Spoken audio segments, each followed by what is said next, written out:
नमस्कार, साधना न्यूज में आपका बहुत स्वागत है और मैं हूं आपके साथ अनुपमा खोगरी। बात करेंगे मध्य प्रदेश की सियासत की। जी हां, मध्य प्रदेश के पूर्व मुख्यमंत्री कमलनाथ ने एक बार फिर सिंधिया पर निशाना साधते हुए कहा कि अब हमें किसी सिंधिया की जरूरत नहीं, वो कोई तोप नहीं, अगर तोप थे तो ग्वालियर और मुरैना का महापौर का चुनाव क्यों हारे। मध्य प्रदेश में विधानसभा चुनाव की तैयारियों को लेकर कांग्रेस पार्टी तैयारियों में जुट गई है। मध्य प्रदेश के पूर्व मुख्यमंत्री कमलनाथ अब कांग्रेस पार्टी को एकजुट होने की नसीहत दे रहे हैं, इसलिए कांग्रेस कार्यकर्ताओं और पदाधिकारियों से 1-to-1 चर्चा भी कर रहे हैं। कमलनाथ ने कहा कि अब मुझे सिंधिया की जरूरत नहीं है, सिंधिया कोई तोप नहीं है, अगर तोप होते तो ग्वालियर और मुरैना का महापौर का चुनाव क्यों हारे। सिंधिया की जरूरत नहीं है, अगर सिंधिया थे तो ग्वालियर का महापौर क्यों हारे, मुरैना का महापौर क्यों हारे, इतने बड़े तोप थे क्यों हारे, ये बताइए मुझे। हमें किसी सिंधिया की जरूरत नहीं है, अगर सिंधिया थे तो ग्वालियर का महापौर क्यों हारे, मुरैना का महापौर क्यों हारे, इतने बड़े तोप थे क्यों हारे, ये बताइए मुझे। किसी सिंधिया की जरूरत नहीं है, अगर सिंधिया थे तो ग्वालियर का महापौर क्यों हारे, मुरैना का महापौर क्यों हारे, इतने बड़े तोप थे क्यों हारे, ये बताइए मुझे। हमें किसी सिंधिया की जरूरत नहीं है, अगर सिंधिया थे तो ग्वालियर का महापौर क्यों हारे। तो टीकमगढ़ में एक सभा थी जिसमें पीसीसी अध्यक्ष कमलनाथ से जब पत्रकारों द्वारा सवाल पूछा गया तो उन्होंने सिंधिया पर तंज कसते हुए कहा कि अगर मुझे सिंधिया की जरूरत नहीं है, अगर सिंधिया कोई तोप होते तो ग्वालियर और मुरैना का जो महापौर का चुनाव है उसमें हारते नहीं। तो इस प्रकार का बयान भी दिया जा रहा है और इसको लेकर लगातार अब सियासत भी देखने को मिल रही है, जहां कमलनाथ का ये बयान कहीं ना कहीं 2023 के चुनाव के मद्देनजर काफी अहम होता है, क्योंकि देखा जाए तो 2018 में जब कमलनाथ की सरकार बनी थी तो कहा जाता है कि ज्योतिरादित्य सिंधिया की उसमें विशेष भूमिका थी और इसी के चलते, उसी की वजह से सिंधिया का साथ नहीं मिला, इसी के चलते सरकार भी गिर गई थी कमलनाथ की। अब उसके बावजूद भी कमलनाथ का इस प्रकार का बयान कहीं ना कहीं सवाल भी खड़ा कर रहा है। अब देखने वाली बात होगी कि इस पर बीजेपी क्या कुछ प्रतिक्रिया देती है। बहरहाल 16 नगर निगमों में चुनाव हुए थे 2022 में। अब उसको लेकर अगर देखा जाए तो नगर निगमों की बात की जाए तो 9 नगर निगमों में बीजेपी ने जीत हासिल की थी, तो वहीं 5 नगर निगमों में कांग्रेस ने जीत हासिल की थी। अब इसी को लेकर अब पीसीसी अध्यक्ष कमलनाथ का कहना है कि ग्वालियर और मुरैना में अगर महापौर की बात करी जाए तो वो कांग्रेस के महापौर है। ऐसे में ग्वालियर गढ़ कहा जाता है ज्योतिरादित्य सिंधिया का, और ज्योतिरादित्य सिंधिया बीजेपी में चले गया। बीजेपी में वहां से नगर निगम का चुनाव भी करवाया गया, लेकिन वहां पर बीजेपी को जीत नहीं मिली है। अब इसी के चलते कमलनाथ ने अब तंज कसते हुए कहा कि मुझे किसी ज्योतिरादित्य सिंधिया की जरूरत नहीं है, अगर ज्योतिरादित्य सिंधिया तोप होते तो ग्वालियर और मुरैना का महापौर का चुनाव क्यों हारे हैं। तो ऐसे में देखने वाली बात होगी कि इस तंज पर ज्योतिरादित्य सिंधिया क्या प्रतिक्रिया देते हैं और साथ ही साथ बीजेपी के तमाम दिग्गज नेता इस पर क्या प्रतिक्रिया देते हैं, क्योंकि सवाल भी खड़े हो रहे हैं। 16 नगर निगमों की बात करी जाए तो 16 नगर निगमों में 2018 में बीजेपी ने जीत हासिल की थी, लेकिन वही 2022 के चुनाव में कई सारे नगर निगम थे जो कि बीजेपी हार चुकी है। तो ज्यादा जानकारी के लिए सीधे रुक कर लेते हैं, हमारे साथ में संवाददाता सुधीर पटेरिया जुड़ गए हैं। सुधीर, अब सियासत मध्य प्रदेश में देखने को मिल रही है, चुनाव करीब है, अब इसी के चलते कमलनाथ का बयान सामने आया ज्योतिरादित्य सिंधिया को लेकर। जी, मैं आपको बता दूं कि आज जब कमलनाथ यहाँ पे आए तो इन्होंने जो पिछले साल भी इसी प्रकार से जब आए थे तो इन्होंने एक निशाना साधा था कि हमारी सरकार जो है वो गरीबों हितैषियों के लिए है, लेकिन जो हमारी सरकार 13-14 महीने चली, इसके बाद शिवराज सरकार इतने समय से चली आ रही है, तो शिवराज सरकार पे और सिंधिया जी पे निशाना साधते हुए कि वह अपनी सीट तो बचा नहीं पाए, जिसको लेकर के ये पूरा घंटों तक वो सभा को संबोधित करने के बाद प्रेस वार्ता में बोलते हुए नजर आ रहे। जी अनुपमा जी। सुधीर, अगर देखा जाए तो कमलनाथ के इस बयान को लेकर बीजेपी की कोई प्रतिक्रिया आई है अब तक? जी, मैं आपको बता दूं कि अभी इस संबंध में बीजेपी की तरफ से कोई भी प्रतिक्रिया नहीं आई है, लेकिन जिस हिसाब से अभी यहाँ से वो कह करके पृथ्वीपुर के लिए रवाना हुए हैं तो इससे स्पष्ट जाहिर हो सकता है कि पृथ्वीपुर में उनके खिलाफ में हो सकता है कि नारेबाजी भी हो सकती है। जी जी, तो किस प्रकार की स्थिति देखने को मिल रही है टीकमगढ़ में, क्योंकि लगातार अब वहां पर सियासत भी होने लगी है। अब बात कर ली जाए नगर निगमों के चुनाव की, तो क्या वजह थी जिसकी वजह से, क्योंकि देखा जाए तो ज्योतिरादित्य सिंधिया का गढ़ कहा जाता है ग्वालियर, और क्या वजह थी जिसकी वजह से नगर निगम का चुनाव हार गई वहां पर? जी मैं आपको बता दूं कि पत्रकारों ने जब उनसे बात की तो उनका कहना स्पष्ट तौर पे यही था कि ये किसी एक व्यक्ति के आधार पे सरकार नहीं बनाई जाती है। हमने जैसे सिंधिया को हाथ में जब लिया था तो सिंधिया जी अपना ही घर हार करके जब आए हैं, तो ऐसा नहीं है कि सिंधिया महत्वपूर्ण है।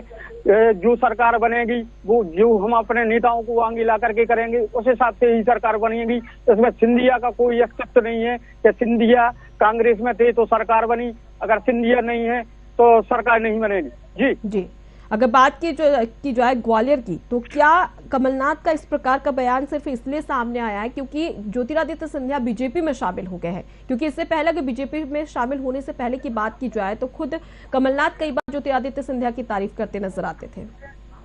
जी इससे स्पष्ट यही होता है कि ग्वालियर में जो सिंधिया जी का हारना और यहाँ पे कमलनाथ जी का आना, तो स्पष्ट रूप से यह साबित होता है कि जिस तरीके से सिंधिया जी वहां से चुनाव हारे हैं और आज कमलनाथ ने उसी को लेकर के पलटवार किया है कि इन्होंने जो कांग्रेस को छोड़ करके वो भाजपा में जो पहुंचे हैं, तो कहीं ना कहीं उन्हें अपने आप में भी ये स्पष्ट हो रहा है कि 2023 का जो चुनाव होगा उसमें कहीं ना कहीं ऐसा ना हो कि हमें हार का मुंह देखना पड़े। जी चुनाव करीब है सुधीर, और देखा जाए तो ऐसे में कमलनाथ के तमाम बयान किस प्रकार से 2023 के चुनाव में मायने रखते हैं? जी मैं आपको बता दूं कि इसके पहले भी जब सरकार बनाने में कमलनाथ टीकमगढ़ आए थे तो लोगों में एक उत्साह और जागरूकता, लेकिन आज जो देखने को सब जगह पे मिल रहा है तो कहीं ना कहीं बगावत के सुर भाजपा से त्रस्त होकर के लोग जो सभाएं कमलनाथ जी कर रहे हैं उसमें लोगों का एक वर्चस्व ज्यादा दिखाई दे रहा है।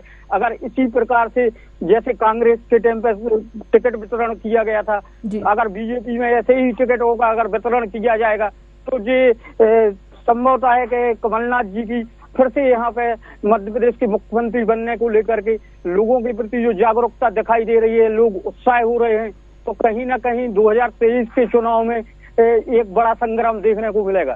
जी सुधीर, अगर देखा जाए 2018 की बात कर ली जाए चुनाव की, तो जब कांग्रेस में ज्योतिरादित्य सिंधिया थे तो काफी अहम भूमिका मानी जा रही थी उनकी, लेकिन अब वो बीजेपी में शामिल हो गए, तो इससे कितना असर पड़ने वाला है 2023 के चुनाव में कांग्रेस को? जी मैं आपको बता दूं कि जिस तरीके से कमलनाथ बयानबाजी कर रहे हैं उससे स्पष्ट साबित होता है कि ये किसी की एक की सरकार नहीं है, ये सबकी सरकार है। जिस प्रकार से सिंधिया जी को अपने हाथ में लेकर के आगे किया था और वो अपना ही चुनाव जब वहां से हार करके आए हैं तो उन्होंने यह स्पष्ट कर दिया है कि सिंधिया जब अपने घर से नहीं जीत सकते हैं तो अगर सीएम की पदवी उन्हें अगर दी जाती है तो कैसे वो जिता पाएंगे, तो जिसको लेकर के कमलनाथ ने पूरा वार किया है। जी अगर देखा जाए तो कमलनाथ का एक और बयान सामने आया जहां पर उन्होंने कहा कि बुंदेलखंड क्षेत्र में बीजेपी की सरकार आज तक किसानों को पानी मुहैया नहीं करवा पा रही है।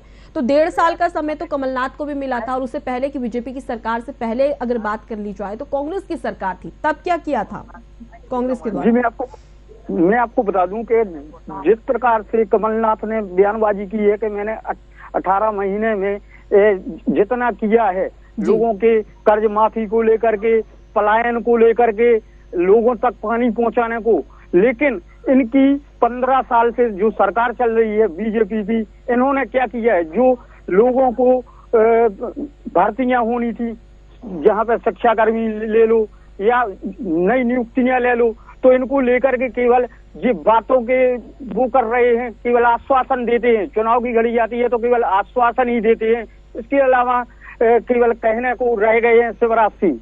जी सुधीर, देखा जाए तो कमलनाथ का एक और बयान सामने आया था जहां पर उन्होंने बीजेपी की विकास यात्रा को फ्रॉड यात्रा भी करार दिया था। क्या ये इसलिए तंज कसा जा रहा है क्योंकि चुनाव करीब आ रहे हैं, इसलिए लगातार कमलनाथ बयान पर बयान देते नजर आ रहे हैं? जी स्पष्ट से यही साबित होता है कि कोई भी सरकार हो, जब उसकी सभा होती है तो एक दूसरे पे व्यंग कसते हुए नजर आते हैं। जैसा कि कमलनाथ जब यहाँ आए हैं तो शिवराज सरकार के ऊपर गंभीर निशाने साधते हुए नजर आ रहे हैं। जी, तो कुल मिलाकर देखा जाए सुधीर, तो लगातार अब देखने वाली बात होगी बयानबाजी को लेकर कि बीजेपी इस पर क्या प्रतिक्रिया देती है, और काफी अहम हो जाता है क्योंकि चुनाव करीब है और चुनाव से पहले लगातार ऐसी बयानबाजी कहीं ना कहीं सवाल भी खड़े करती है। अगर हम बीजेपी की बात कर ली जाए तो 2023 का चुनाव काफी अलग होने वाला है बीजेपी के लिए, क्योंकि अब एक और बड़े दिग्गज नेता का साथ बीजेपी के साथ में है। कितना अहम रोल निभा सकता है ज्योतिरादित्य सिंधिया का साथ बीजेपी के लिए? जी, मैं आपको बता दूं कि जिस तरीके से सिंधिया और कमलनाथ की टकरार चल रही है, तो पहले जो सिंधिया गुट के थे और जो कमलनाथ गुट के हैं, तो उन दोनों में लेकर के अब फूटन की स्थिति और भी बनती जा रही है। लेकिन जो कमलनाथ जी अपनी बात कर रहे हैं कि नहीं, यहाँ पे सिंधिया का अस्तित्व तो कुछ नहीं है क्योंकि वो अपने ही घर से हार करके आए हैं, तो ये केवल बातों का वो है। अब देखना यह होगा कि नया चेहरा सीएम के लिए कौन सा निकल के आता है जो कांटे की टक्कर में होगा। जी, तो कुल मिलाकर देखा जाए तो बीजेपी और कांग्रेस में गहमा गहमी की स्थिति भी है, क्योंकि हाल ही में अगर बात कर ली जाए तो सीएम पद को लेकर भी लगातार बीजेपी निशाना साधते आ रही थी कांग्रेस पर कि कांग्रेस को खुद ही नहीं पता है कि सीएम कौन होगा, क्या कमलनाथ होंगे या दिग्विजय सिंह होंगे। तो इस प्रकार के बयान भी दिए जा रहे हैं बीजेपी की ओर से। बिल्कुल सही है, अभी सीएम की घोषणा हुई नहीं है कि कौन दावेदारी में आकर के और सीएम का पदभार संभालेगा। लेकिन देखना यह होगा कि जब कौन कौन से नेता आमने सामने आते हैं, क्योंकि यहाँ पे इस बार जो चेहरा नया होगा या कार्य करने योग्य होगा उसको सीएम पद के लिए चुना जाएगा और उसी को यहाँ की जनता सीएम के पद में बैठा रही। जी सुधीर, अगर बात कर ली जाए नगर निगमों की, कहा जाता है कि बड़ी सरकार बनाने से पहले छोटी सरकार पर काफी फोकस करना पड़ता है। 16 नगर निगमों की बात कर ली जाए तो 2022 में नगर निगमों का चुनाव हुआ। ऐसे में बीजेपी की कई सारी सीट थी जो कि उसे हारनी पड़ी थी। नगर निगम का चुनाव जैसे कि छिंदवाड़ा, जबलपुर, ग्वालियर, मुरैना और रीवा की बात कर ली जाए और सिंगरौली की बात कर ली जाए तो वहां से बीजेपी को हार का सामना करना पड़ा। क्या बड़ी वजह मानी जा सकती है और इसका कितना असर 2023 के चुनाव में पड़ने वाला है? जी, मैं आपको बता दूं कि जिस प्रकार से आप बता रही हैं कि यहाँ से बीजेपी को नगर निगम में हार का मुंह देखना पड़ा, तो यह स्पष्ट लोग इस चीज को समझ रहे हैं कि जब चुनाव आता है तो किसी की भी सरकार हो केवल बड़े बड़े दावे करती है। उन दावों को लेकर के अगर कोई नेता भी बन जाता है तो वो केवल उतने समय तक उन्हें सामान मुहैया कराता है, उनकी सुनता है, और जैसे ही पद पे बैठ जाता है तो लोगों को वह भूल जाता है। तो इस बार लोगों ने ये अपना मूड बना लिया है कि हमें एक ऐसी सरकार बनाना है कि जिसको हमारी सुन सके और हमें कई चीजों से उपलब्धियां हासिल हो सकें। तो ये घमासान जो चल रहा है केवल जैसा कि अभी अपने नगर निगम के चुनाव में देखा है आपने कि किस तरीके से बीजेपी को हार का मुंह देखना पड़ा, तो कहीं ना कहीं स्पष्ट रूप से इस बार भी ये जाहिर होता है कि कमलनाथ की जो सभाएं हो रही हैं इससे कहीं ना कहीं बीजेपी को बड़ा झटका लगने वाला है। जी 2023 का चुनाव होने वाला है। ऐसे में अगर हम कांग्रेस की बात कर ली जाए तो कांग्रेस की क्या कुछ तैयारियां हैं, क्योंकि जिस प्रकार से कमलनाथ के बयान सामने आ रहे हैं उससे साफ तौर पर कमलनाथ का कॉन्फिडेंस अलग ही झलक रहा है। तो क्या बड़ी वजह मानी जा सकती है? जो कल भी आपने इस चीज को देखा था कि कमलनाथ के आने से पहले चाहे निवाड़ी हो या पृथ्वीपुर हो तो सारे बुंदेलखंड में एक अनोखी लहर देखने को मिल रही है। जो कमलनाथ पिछली 2018 में जो चुनाव हुआ था, जिस तरीके से जिस जोश से वो उभर करके आए थे उसी प्रकार से उन्होंने देखो सरकार भी अपनी बनाई थी। तो इस बार वो पक्के उस मूड में दिख रहे हैं कि इस बार जिस तरीके से वो चुनाव लड़े जाएंगे तो इस बार भी हम अपनी सरकार बना करके और यहाँ से निकलेंगे। जी, तो कितना अहम नजर आ रहा है बीजेपी और कांग्रेस की तैयारी को अगर देखा जाए तो किस प्रकार की तैयारियां की जा रही हैं?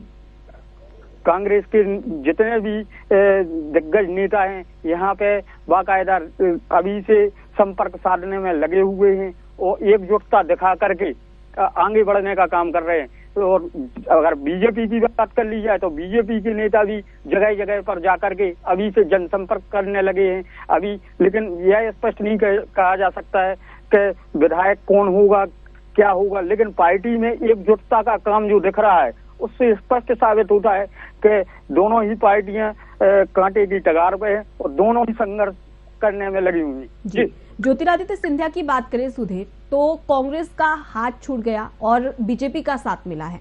ऐसे में कितना अगर 2023 के चुनाव की बात कर ली जाए मध्य प्रदेश में, तो ज्योतिरादित्य सिंधिया कितना अहम भूमिका निभा सकते हैं? जी, मैं आपको बता दूं कि बुंदेलखंड के लोगों के अंदर एक उनकी उतनी ज्यादा छवि अच्छी नहीं है, क्योंकि जो व्यक्ति ऐसी जगहों पर नहीं जा करके वो अगर चुनाव की प्रक्रिया में आगे आते हैं, पिछली बार तो कांग्रेस का उनके साथ साथ था, तो कांग्रेस के लिए उन्हें अपने ही गृह जिले से उन्हें लड़ाया गया था। जब वो अपने घर का भी हार करके आ सकते हैं, तो कहीं ना कहीं इस बार लोगों के मन में एक अलग सी धारणा बनी है कि इस बार किसी भी उससे वो खड़े होंगे, उन्हें वो नहीं किया जाएगा। जी। कमलनाथ का ये बयान क्या इसलिए आया है क्योंकि अब ज्योतिरादित्य सिंधिया बीजेपी में शामिल हो गए हैं? क्योंकि इससे पहले अगर बात कर ली जाए तो कमलनाथ कई बार ज्योतिरादित्य सिंधिया की तारीफ करते भी नजर आए थे, और इस प्रकार के बयान क्या इस वजह से ही दिए जा रहे हैं?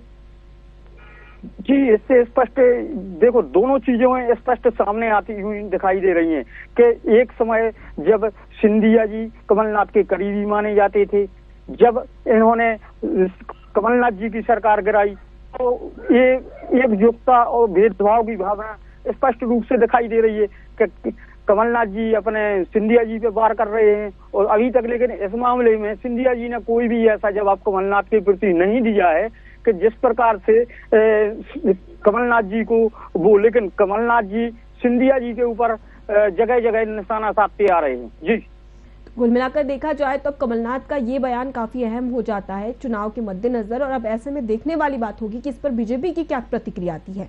बहुत शुक्रिया तमाम जानकारी के लिए और हमसे चर्चा करने के लिए। तो कुल मिलाकर देखा जाए तो मध्य प्रदेश में अब कमलनाथ का बयान देखने वाली बात होगी कि किस प्रकार से एक बड़ा रूप लेता है, क्योंकि अब ज्योतिरादित्य सिंधिया पर सीधे तौर पर कमलनाथ ने निशाना साधा है। उनका कहना है कि सिंधिया कोई तोप नहीं है, अगर तोप होते तो ग्वालियर और मुरैना का महापौर का चुनाव नहीं हारते। अब ऐसे में कहीं ना कहीं बीजेपी पर भी सवाल खड़े हो रहे हैं कि क्या वजह थी कि सिंधिया जैसे दिग्गज नेता का साथ मिलने के बावजूद भी ग्वालियर और मुरैना में बीजेपी अपनी सरकार नहीं बना पाई है। अब सवाल कई सारे खड़े हैं होते हैं, लेकिन अब देखने वाली बात है कि इस पर बीजेपी की क्या प्रतिक्रिया आती है। फिलहाल के लिए इतना ही। खबरों का सिलसिला लगातार जारी है, देखते रहिए 7 न्यूज़। नमस्कार।